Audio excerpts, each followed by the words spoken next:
Bismillahirrahmanirrahim. Assalamualaikum warahmatullahi wabarakatuh. Alhamdulillah nahmaduhu wa nasta'inuhu wa nastaghfiruh.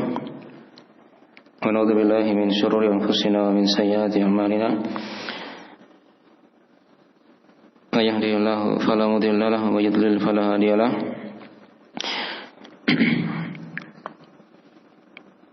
Asyhadu an la ilaha illallah wa la syarika lahu.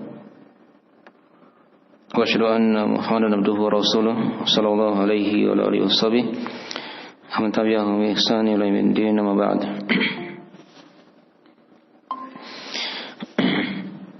Ma'asyiral ikhwani wa akhwati fid din, azza Allah wa iyyakum rahimani wa rahimakumullah.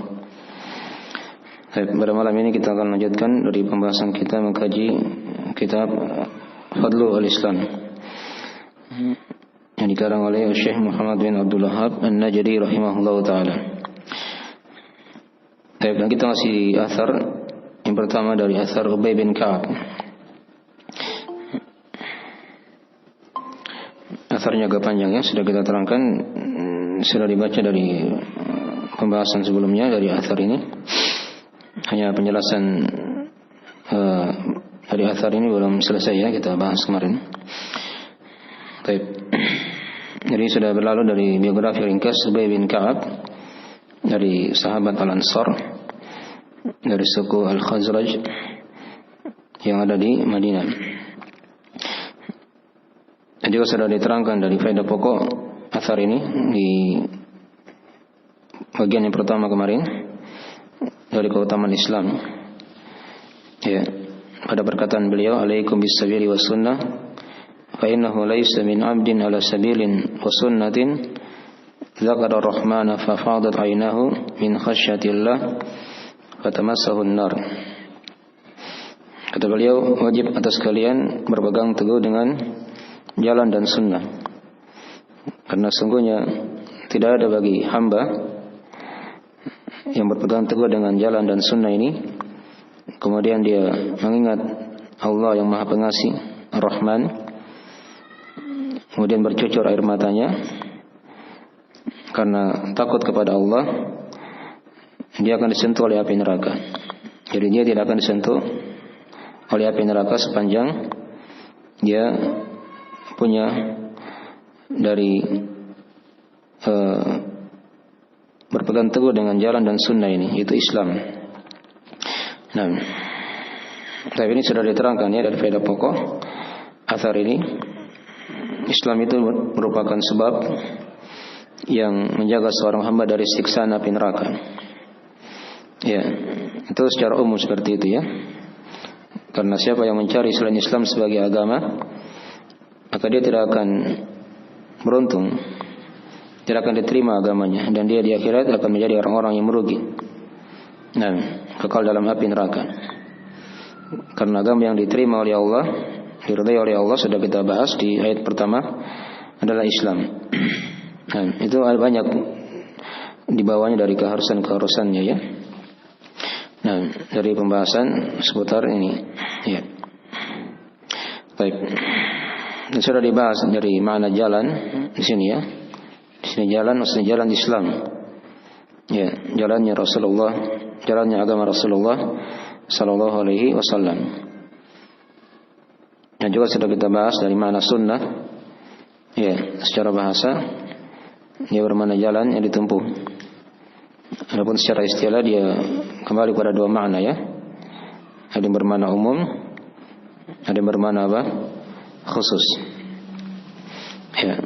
Adapun sunnah yang bermakna umum, itulah jalan Islam ini, jalannya Rasulullah dan para sahabatnya. Itulah yang dikatakan sebagai sunnah. Ya, yang sudah berlalu ya, yang mencakup keyakinan, amalan, akidah, ya, muamalah, fikih, akhlak dan seterusnya dari pembahasan agama ini. Itu yang dikatakan sunnah. Jadi jangan salah paham ya, makna sunnah itu didudukan pada tempatnya masing-masing. Ya. Jadi ketika dia dikatakan ahli sunnah, misalnya dia ahli di dalam sunnah, dalam Islam ini. Ya, dalam Islam. Itu jalannya ahli sunnah misalnya, berada di atas sunnah, Ya, tatkala berada di atas Islam yang benar. Itu makna sunnah secara umum yang diterangkan di sini ya. Baik. Dan sudah dibahas juga ada penggunaan sunnah juga di kalangan di bidang-bidang khusus dari agama ini ya. Ada di bidang fikih. Kalau sunnah di bidang fikih maknanya apa kemarin? Sudah dibahas. Kalau sunnah di ulama usul fikih, di ulama fikih dulu. Pembahasan fikih misalnya, ini sunnah. Hukumnya sunnah misalnya. Apa itu?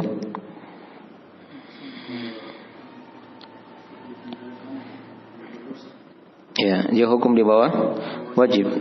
Dikerjakan dapat pahala, tinggalkan tidak berdosa. Itu makna lain ya, sunnah. Ada juga sunnah di kalangan ahli hadis. Apa itu? Yaitu apa yang disandarkan kepada Rasulullah ya, sallallahu alaihi wasallam. Baik berupa perkataan, perbuatan, dan persetujuan beliau. Dan akhlak beliau.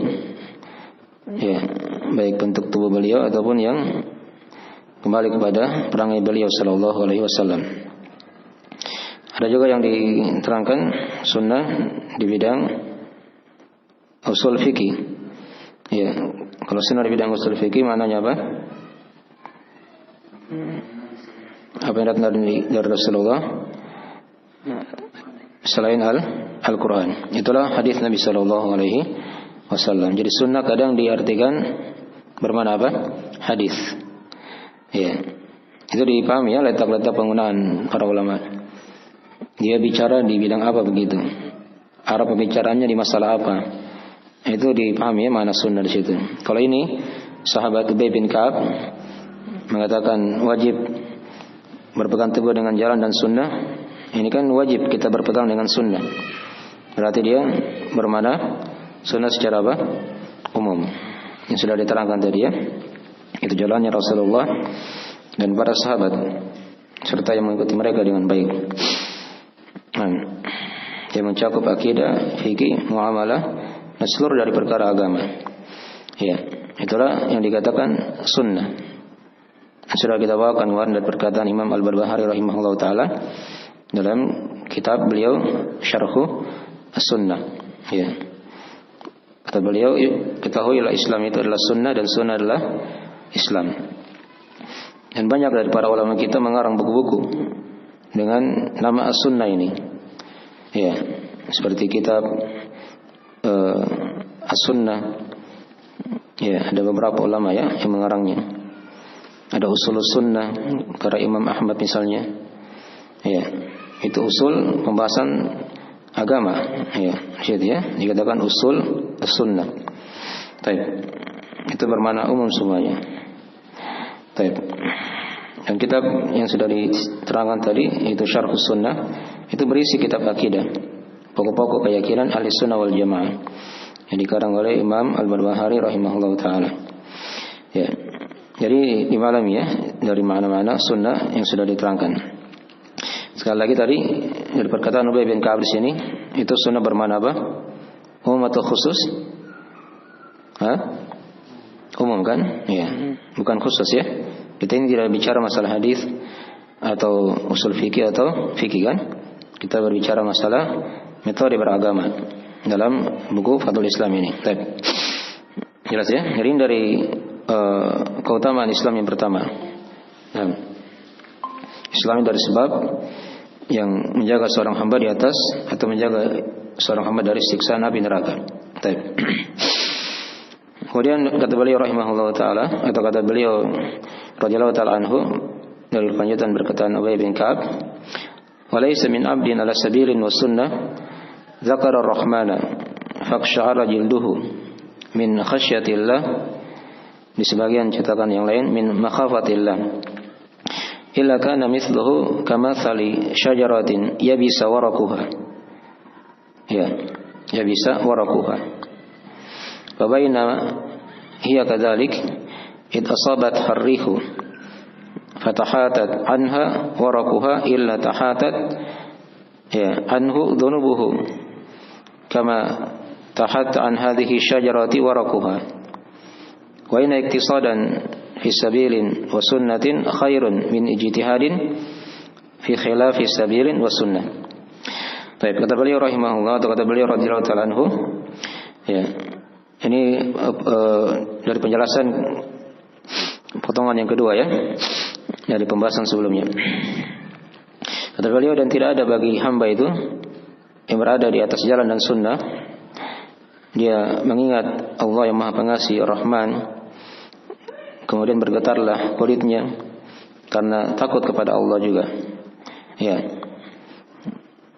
Kecuali permisalannya, kata beliau, seperti permisalan pohon yang kering daunnya, yang kering daun-daunnya. Maka tatkala dia seperti itu, ditimpa oleh angin, maka berjatuhanlah darinya daun-daun tersebut. Pernah lihat kan pohon yang kering daunnya kan, yang sudah kuning, masih di pohon dia. Tiba-tiba apa? Ada angin yang berhembus, dengan kencang misalnya kan, maka berjatuhan pasti daun-daun yang kuning itu, yang sudah hampir rontok Nah, itu permisalan, kata beliau. Seperti itu juga, kecuali akan seperti itu juga, jatuh darinya dosa-dosanya, sebagaimana jatuhnya dari pohon ini daun-daunnya tadi itu. Baik. Jadi ini dari penjelasan yang kedua dari keutamaan Islam di sini. Nah, Islam itu adalah sebab yang menyebabkan dosa-dosa hamba itu bisa terhapus. Atau kalau bahasa lainnya, Islam dari sebab-sebab pengampunan dosa. Ini sebenarnya sudah berlalu di ayat yang ketiga, yang sudah kita bahas juga, dibawakan oleh beliau rahimahullah ta'ala di surah Al-Hadid. Dan baik, sudah dikatakan wallahu ghafurur rahim, ditutup dengan ayat wallahu ghafurur rahim. Apa ayatnya itu? Ya ayyuhalladzina amanu taqullaha wa aminu bi rasulih yu'tikum kiflayn min rahmatih wa yaj'al lakum nuran tamshuna bihi wa yaghfir lakum wallahu ghafurur rahim. Ini sudah diterangkannya di antara keutamaan Islam di sini. Islam dari sebab pengampunan dosa. Jadi ini sudah diwakili juga di ayat yang sudah kita terangkannya di ayat yang ketiga. Dari ayat yang beliau bawakan situ. Hanya di sini beliau memberikan permisalan jatuhnya dosa-dosa hamba itu sebagaimana pohon yang jatuh, daun-daunnya yang kering tadi itu. Nah, ini dari permisalan yang sangat indah. Dan kalau kita lihat di hadis-hadis juga banyak yang mendukung perkara ini Baik. Di antaranya dari hadis misalnya, di mana kata Nabi dalam riwayat Imam Muslim, di mana kata Nabi sallallahu alaihi wasallam, al-Islamu tahdimu ma kana qablahu. Islam itu bisa menggugurkan dosa-dosa apa yang sebelumnya. Jadi kalau misalnya dia belum muslim dahulu, mungkin dia agama lain, atau dia berbuat kesyirikan misalnya, kekafiran, dia masuk Islam, maka Islam itu menggugurkan seluruh dari dosa-dosa yang dia telah perbuat. Dipahami Itu dari keutamaan Islam. Dan kalau kita buka dari agama ini, dari sebab-sebab pengampunan dosa sangatlah banyak sekali. Sudah kita singgung juga di ayat yang ketiga sudah kita baca. Ada 10 golongan juga diterangkan di surah Al-Ahzab itu kan. Nah, dari sebab pengampunan dosa. Itu keislaman, ada keimanan. Nah, ada 10 golongan diterangkan di situ dalam surah Al-Ahzab. Ada al-qunut, nah, ada as-sidq, kejujuran, kesabaran, rasa takut kepada Allah, khasyah. Nah, kemudian ada mirip tadi as-shadiq. Tapi ada juga puasa, ya, yang menjaga kemaluannya dan berzikir kepada Allah. Itu ada 10 golongannya diterangkan di surah Al-Ahzab. Itu sebab-sebab pengampunan dosa. Itu baru di ayat ya. Ayat Al-Quran juga di ayat-ayat yang lain banyak sekali. Hadis-hadis juga banyak. Baik, dari sebab-sebab pengampunan dosa. Itu rincian ya dalam Islam. Ya, kalau mau dibuka lagi, mau didalami dari sebab-sebab pengampunan dosa. Ya, seorang dia duduk di majelis ilmu seperti ini, itu dari sebab pengampunan dosanya. Para malaikat yang hadir di majelis ilmu itu mendoakan kebaikan. Akan diterangkan di hadis-hadis juga ya. Dan ada malaikat yang berkeliling-keliling yang mencari majelis ilmu. Jika mereka mendapati majelis ilmu, mereka duduk. Ya. Ketika mereka telah bubar, mereka naik ya kepada Allah Subhanahu wa taala. Ya, dan Allah tanya kepada mereka, "Dari mana kalian?" Itu diterangkan di hadis ya. Allah tahu sebenarnya, tapi Allah tanya kepada mereka, para malaikat itu. Ya. Mereka menjawab, "Kami dari hamba-hambamu yang berada di muka bumi, yang duduk di majelis ilmu. Mereka mengingat Engkau ya Allah."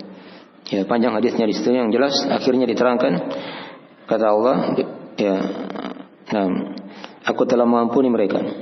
Ya, yang hadir di majelis tersebut. Terus sebab pengampunan dosa.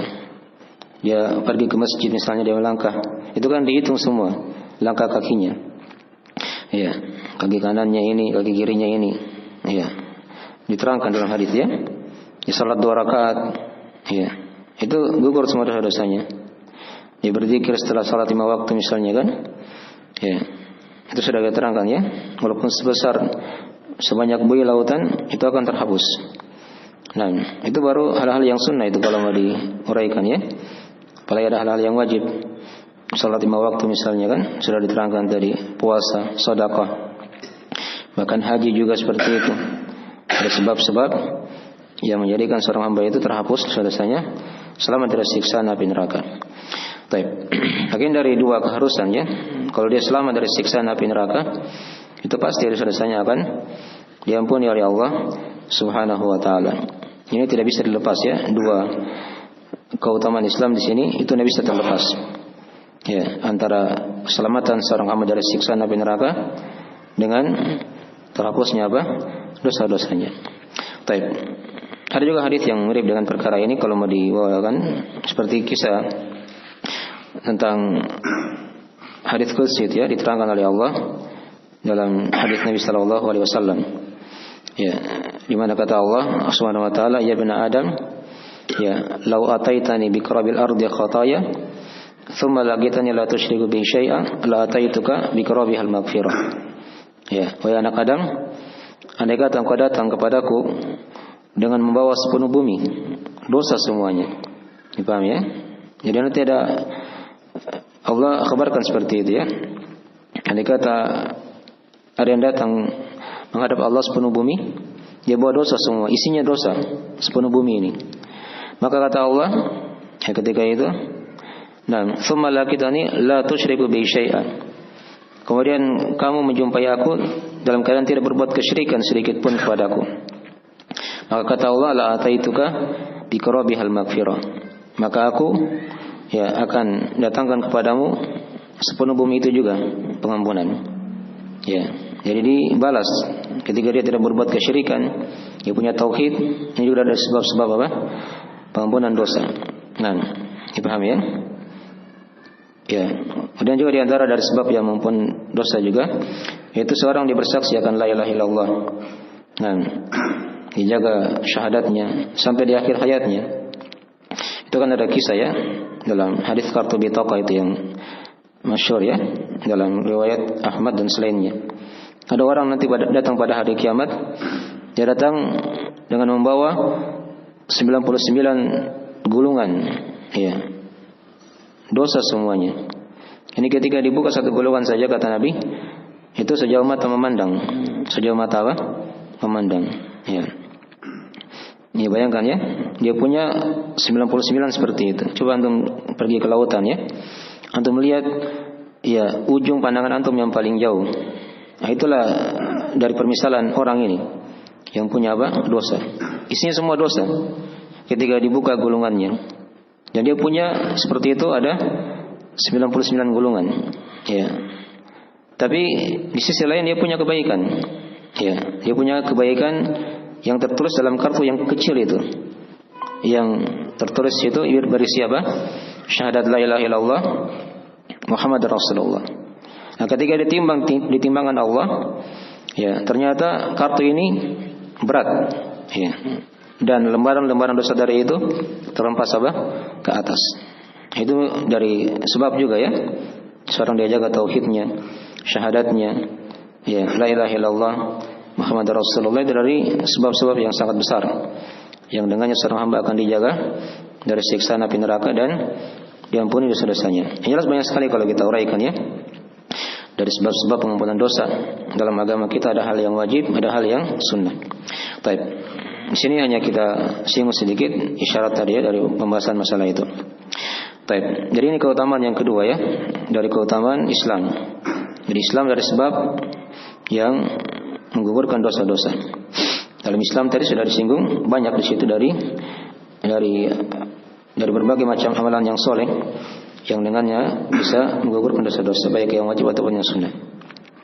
Dan kemudian di sini diterangkan di akhir dari perkataan Ubay bin Ka'ab, ya, wa inna iktisadan fi sabilin wa sunnatin khairun min ijtihadin fi khilafi sabilin wa sunnah. Kata beliau, sesungguhnya pertengahan, ya, dia tidak berlebihan, tidak juga menyepelekan, pertengahan dia di atas jalan dan sunnah itu lebih baik daripada bersungguh-sungguh dalam menyelisih apa? Jalan dan sunnah. Ini harusnya kita perhatikan di sini ya. Nah, di sini juga ada sisi keutamaan Islam yang lain, yang ketiga ya. Itu Islam ini adalah agama yang pertengahan. Ya, agama yang pertengahan. Kalau bahasa sekarang dia dikatakan yang moderat. Ya, tidak ekstrim, tidak juga apa? Menyepelekan. Itu ciri umat Islam. Wa kadzalika ja'alnakum ummatan wasata, kata Allah. Demikianlah kami telah jadikan kalian umat Islam sebagai umat yang pertengahan. Sebagai umat yang pertengahan. Itu ciri dari keislaman ya. Keutamaan Islam. Dipahami ya? Baik. Dan juga diterangkan di ayat yang lain atau ada hadis-hadis dalam masalah ini ya. Larangan tentang gulu. Ya, iyyakum wal gulu, kata Nabi. Ya, hati-hati kalian dari bergulu. Ya, berlebih-lebihan dalam agama. Nah, itu dari sifat pertengahan Islam. Tidak ekstrim, tidak juga apa? Menyepelekan. Baik. Jadi ini banyak ya kalau kita uraikan ayat dan hadis tentang masalah ini. Jelasin dari ciri Islam, dari keutamaan Islam dalam athar ini. Islam itu yang merupakan agama yang pertengahan. Merupakan agama yang pertengahan. Baik. Ya, karena kadang orang ada yang bersungguh-sungguh dalam beramal, tapi ketika dia tidak berada di atas Islam, di atas sunnah, ya, maka tidak akan diterima amalannya. Itu kan diterangkan ya di surah Al-Ghasyiyah ya. Amilatun nasibah tasla naran hamiyah, kata Allah.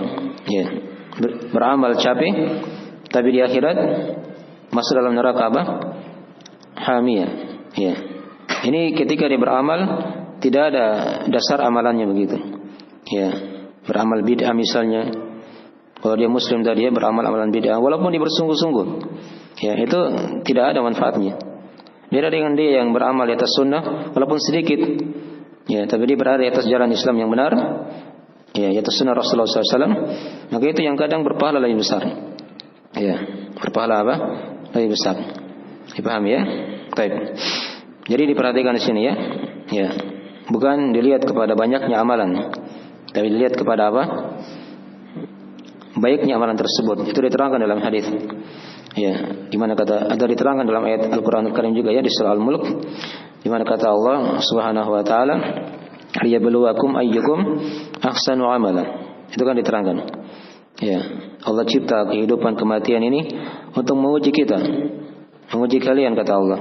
Siapa di antara kalian yang paling baik amalannya? Perhatikan kata yang paling baik ya.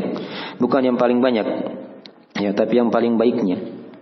Diterangkan oleh para ulama, apa itu yang paling baiknya? Yaitu yang paling ikhlas dan yang paling apa? Yang paling mencocoki sunnah Rasulullah sallallahu alaihi wasallam. Ini dari ukuran yang paling utama dalam beramal. Bukan dilihat kepada yang paling banyaknya. Kalau banyak, yang paling banyak, tapi dia berada di atas agama yang benar, itu yang lebih utama juga. Kalau dia memang berijtihad, bersungguh-sungguh ya, berada di atas Islam yang benar, itu juga dari hal yang lebih utama ya daripada yang lain. Tapi kalau dia berada di atas kesungguh-sungguhan, bersungguh-sungguh tapi tidak di atas jalan Islam yang benar, maka ini bukanlah hal yang afdal, bahkan dia dari hal yang tertolak ya di sisi Allah Subhanahu wa taala. Jelas ini ya? Baik. Maka ini dari ringkasan keutamaan Islam dalam athar ini ya. Jadi kesimpulan di sini ada 3 keutamaan Islam ya yang sudah diterangkan. Yang pertama, Islam dari sebab yang menjaga seorang hamba dari siksa api neraka. Yang kedua, Islam dari sebab penggugur dosa. Yang ketiga, Islam cirinya adalah agama yang pertengahan. Agama yang pertengahan. Tapi ini dari 3 faedah pokok seputar keutamaan Islam. Ya di sini walaupun tadi ada sebagian sudah berulang tadi ya, di keutamaan yang kedua tadi sudah diwakili oleh ayat di surah Al-Hadid yang sudah kita baca dari uraian beliau rahimahullah taala di sini. Tapi 2 ini dari ciri atau dari keutamaan Islam yang baru yang diterangkan di sini ya, dan juga tadi sudah kita terangkan juga ayat-ayat dan hadis yang mendukung perkara itu. Jelas ini ya. Jadi dari ringkasan pembahasan Ubay bin Ka'ab ini. Ya, di athar Ubay bin Ka'ab ini banyak faedah-faedah yang bisa dipetik ya. Ya, di antaranya dari faedah pokok atau dari faedah tambahan dari athar ini. Ya, padanya ada penetapan nama Allah Ar-Rahman ya. Nah, dan juga padanya ada keutamaan ya orang yang menangis karena takut kepada Allah Subhanahu wa taala. Ya, dan juga padanya dari athar ini juga ada keutamaan khasyah. Keutamaan khasyah ya. Yang sudah kita bahas juga di Kitabul Ilm. Apa itu makna khasyah? Yaitu rasa takut yang dibarengi dengan ilmu. Ya, kemudian juga di sini juga diterangkan kepada kita dari faedah athar ini juga. Padanya ada penetapan akan neraka. Ya, penetapan akan neraka. Dan juga padanya dari athar ini juga diterangkan kepada kita ya dari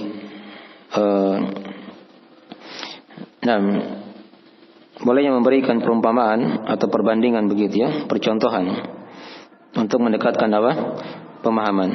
Jadi Ubay bin Ka'ab di sini memberikan contoh. Ya, permisalan kan begitu ya, untuk mendekatkan pemahaman. Gugurnya dosa-dosa itu diibaratkan bagaikan apa tadi? Bagaikan daun-daun yang punya daun bagaikan pohon yang punya daun-daun yang yang sudah menguning, yang sudah rontok. Datang angin, terhempas daun-daunnya jatuh. Ya, seperti itu pula dari dosa-dosa yang gugur dari seorang hamba. Tapi ingat tadi ada syaratnya ya, sepanjang dia berada di atas Islam yang benar, ya, itu jalan dan sunnah. Ini dipahami tadi ya, mana itu ya, jalan dan sunnah itu sudah kita bahas, sudah diterangkan tadi itu. Baik. Kemudian dari sini juga diterangkan kepada kita dari ciri Islam ya, dari ciri agama Islam. Dia merupakan agama yang pertengahan, ya, agama yang moderat, tidak ekstrim, tidak juga menyepelekan.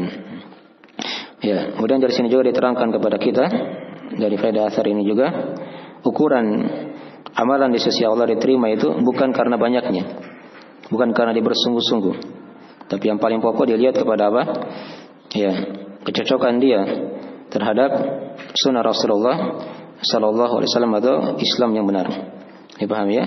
Kalau banyak tapi tidak di atas sunnah, maka ini tidak ada manfaatnya, tidak ada manfaatnya. Baik. Ya, segera dari sebagian faedah asar. Ya, banyak ya kalau mau diterangkan juga faedah yang lain mungkin, tapi kita tidak bahas semuanya. Insyaallah telah cukup yang bisa mewakili dari pembahasan ini. Baik, insyaallah berikutnya kita masuk di asar yang kedua dari asar Abu Darda radhiyallahu taala anhu. Baik, ini juga dari asar yang mungkin sudah diwakili juga oleh hadis-hadis yang sudah berlalu atau ayat ya. Nanti kita akan terangkan insyaallah taala asar ini. Ya.